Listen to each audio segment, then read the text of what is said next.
한국 축구 팬들과 바이에른 뮌헨 팬들은 최근 김민재의 부상 소식으로 인해 큰 걱정을 안게 되었습니다. 독일의 아벤트 자이퉁의 기자 빅토르 카탈리나에 따르면 김민재는 최근 허벅지 근육 부상으로 인해 바이에른 뮌헨의 훈련에 불참했으며, 이 소식은 이달 27일에 보도되었습니다. 이는 김민재가 최근 들어 건강 문제를 겪은 첫 번째 사례가 아닙니다. 지난 6월에도 그는 발목 부상으로 인해 대한민국 국가대표팀 소집에서 제외된 바 있는데요. 이로 인해 팬들은 그의 체력 상태에 대해 큰 우려를 표하고 있습니다. 부상 문제뿐만 아니라 김민재는 최근 분데스리가 개막전에서 기대에 미치지 못하는 경기력을 보이며 큰 압박을 받고 있습니다. 그는 경기 중 심각한 실수를 저질러 바이에른 뮌헨이 승점을 잃게 했고, 이에 대해 전문가들과 팬들로부터 많은 비판을 받았습니다. 이 실수와 최근의 부상이 겹치면서 김민재는 어려운 상황에 처하게 되었습니다. 독일 언론들은 김민재의 부상 상태가 심각할 수 있다고 보도했으며, 오는 2일에 열리는 바이에른 뮌헨과 프라이부르크의 중요한 경기에서 그가 출전할 수 있을지에 대한 우려가 커지고 있죠. 이런 상황 속에서 대한민국 국가대표팀의 홍명보 감독은 논란이 될 수 있는 결정을 내렸습니다. 김민재를 다가오는 경기 소집 명단에서 제외하는 것을 고려하고 있다는 것입니다. 이 결정은 팬들뿐만 아니라 국가대표팀 선수들 사이에서도 불만을 일으켰습니다. 손흥민과 황희찬은 가장 강력하게 반대의 목소리를 낸 선수들 중 하나였습니다. 두 선수 모두 김민재가 건강과 경기력 면에서 어려움을 겪고 있음에도 불구하고 여전히 대표팀의 중요한 일원이며, 그를 제외하는 것은 팀의 정신과 결속력에 큰 영향을 미칠 수 있다고 주장했는데요. 이 소식은 팬들 사이에서 큰 논쟁을 일으켰습니다. 많은 이들은 홍명보 감독의 결정이 지나치게 엄격하고 건설적이지 않다고 생각하며, 특히 김민재가 회복할 수 있도록 지원과 시간이 필요하다고 강조했습니다. 김민재를 이 시점에서 제외하는 것은 국가대표팀의 향후 성공 가능성에 해를 끼칠 수 있다는 의견도 많았습니다. 이 사건의 자세한 내용을 오늘의 영상에서 함께 알아보시죠. 최근 김민재의 부상 상태에 대한 소식은 축구 팬들 사이에서 큰 화제가 되었습니다. 독일의 아벤트 자이퉁의 기자 빅토르 카탈리나에 따르면 김민재는 8월 27일에 보도된 허벅지 근육 부상으로 인해 바이에른 뮌헨의 훈련에 참가하지 않았습니다. 그러나 이후 개인 훈련을 하는 김민재의 모습이 공개되며 상황이 초기에 우려만큼 심각하지 않을 것이라는 희망을 불러일으켰는데요. 8월 30일 바이에른 뮌헨 측은 김민재와 다요 우파메카노가 팀과 별도로 훈련에 참가했다고 공식 발표했습니다. 이 소식은 허벅지 부상에 대한 우려를 불식시키며 이 주제가 미디어에서 큰 이슈로 떠오르는 것을 막았습니다.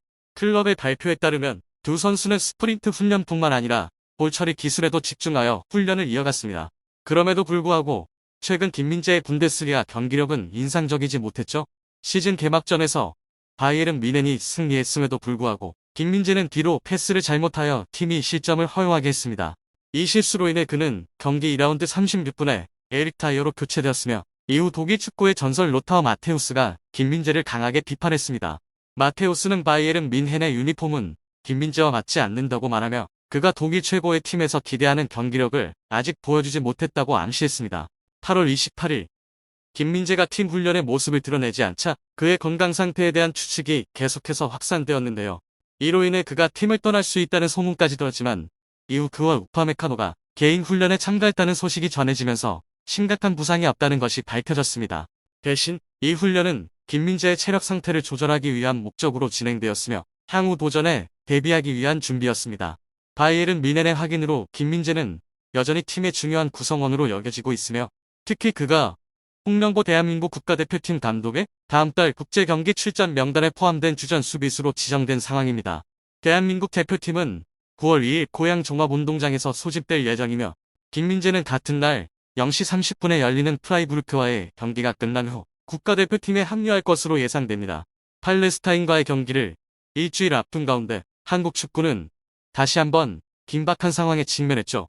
내부 소식통에 따르면 홍명보 감독은 주전 수비수 김민재를 국가대표팀 소집 명단에서 제외하는 방안을 고려 중이라고 합니다. 이 결정은 홍 감독이 김민재가 완전히 회복하더라도 그가 두 중요한 경기에서 최상의 컨디션을 발휘할 수 있을지에 대한 우려에서 비롯된 것입니다. 이로 인해 대표팀 내부에서 큰 논란이 일고 있습니다. 소식통에 따르면 김민재를 제외하고 대표팀 25명의 모든 선수가 참여한 비밀 투표가 진행되었습니다. 투표 결과는 홍 감독에게 놀라움을 안겨주었으며 25명 전원이 김민재를 제외하는 것에 반대했는데요. 비록 투표가 비밀리에 진행되었지만 많은 사람들은 팀 내에서 영향력이 큰 손흥민과 황희찬이 이 결정을 강하게 반대했을 것이라고 추측합니다. 그들은 김민재가 아직 완전한 경기력을 회복하지 못했더라도 그의 존재 자체가 팀의 안정감과 전투 의지를 가져다 준다고 주장했습니다. 그러나 투표 결과가 명확하더라도 최종 결정이 내려진 것은 아닙니다. 홍 감독은 코칭 스태프와 계속 논의하여 팀에 가장 적합한 결정을 내릴 것이라고 밝혔습니다. 이는 김민재가 소집 명단에서 제외될 가능성이 여전히 남아있으며 이로 인해 대표팀 내외에서 긴장감과 불안이 고조될 것으로 보입니다. 또한 한국의 유망주 중 하나인 이강인이 팔레스타인과의 경기에 출전하지 않겠다고 선언했다는 소식도 전해졌죠. 이유는 당시 손흥민이 이번 소집을 거부할 것이라는 소식을 들었기 때문이라고 합니다. 그러나 손흥민이 소집을 거부할 의사가 없다는 사실을 확인한 후 이강인은 결정을 번복하고 경기에 출전하기로 했습니다. 이 사건은 국가대표팀 내에서의 관계에 대한 많은 추측을 불러일으켰으며 특히 손흥민의 리더십에 대한 관심이 집중되었습니다. 손흥민과 황희찬이 투표에 영향을 미쳤을 가능성이 있다는 점에서 그들의 팀 내 영향력이 크다는 것을 보여줍니다. 홍명보 감독은 김민재를 남겨두면서 경기력의 위험을 감수할지 아니면 다음 경기를 위해 완전히 건강한 선수들로 구성된 팀을 유지할지에 대한 어려운 결정을 앞두고 있습니다. 어떤 결정을 내리든 이는 분명 앞으로도 많은 관심과 논란을 불러일으킬 것이죠. 한편 이강인과 김민재는 한국 축구 국가대표팀에서 공수, 핵심 역할을 맡고 있는 두 선수로 UEFA 챔피언스 리그 2024-2025 시즌에 리그 페이지에서 맞붙게 될 예정입니다. UEFA는 8월 30일 모나코의 그리말디 포럼에서 2024-2025 시즌 UCL 리그 페이지조 추첨을 진행했습니다. 이번 시즌에는 UCL 결승 진출팀 수가 32개국에서 36개국으로 증가하면서 조 추첨 방식에도 변화가 있었습니다. 결승에 진출한 36개 팀은 9팀씩 4개의 그룹으로 나누어지며 각 그룹은 이전의 조별리그와 동일한 리그 페이지 경기를 완료한 후 16강 진출팀을 결정하게 됩니다. 결승 진출팀들은 같은 국내 리그 팀들과는 맞대결하지 않습니다. 또한 같은 국가에 속한 팀들은 최대 2번까지 맞붙을 수 있는데요.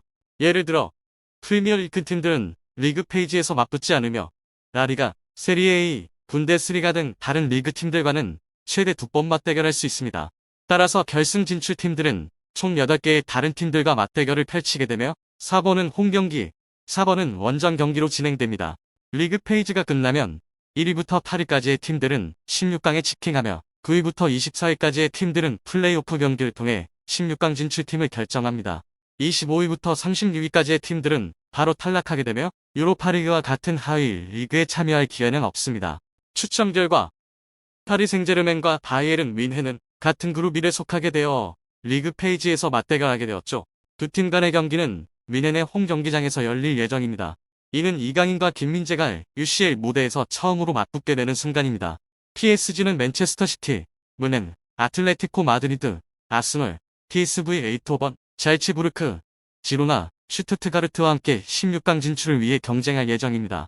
또한 뮌헨은 PSG, 바르셀로나, 벤피카, 샤흐타르, 디나모 자그레브, 페예노르트, 슬로반 브라티슬라바, 에스턴 빌라와 맞붙을 예정입니다. 한편 세르비아의 당어치르베나 지베즈다는 플레이오프를 거쳐 UCL 결승에 진출했으며 3그룹에 속하여 바르셀로나, 인테르 밀란, 벤피카, AC 밀란, PSV, 에이트호번, 영보이즈, 슈투트가르트, AS 모나코와 맞대결할 예정이죠. 이에 따라 치르베나 지베즈다에서 뛰고 있는 태극전사 황인범과 사령우는 바르셀로나, 인테르 밀란, AC 밀란과 같은 강력한 상대를 상대로 팀을 16강에 진출시키기 위해 모든 노력을 다할 것입니다. 또한 셀틱에서 뛰고 있는 공격수 양현주는 라이프치히, 도르트문트, 브리레, 아탈란타, 영보이즈, 디나모 자그레브, 슬로반 브라티슬라바와 맞대결할 예정입니다.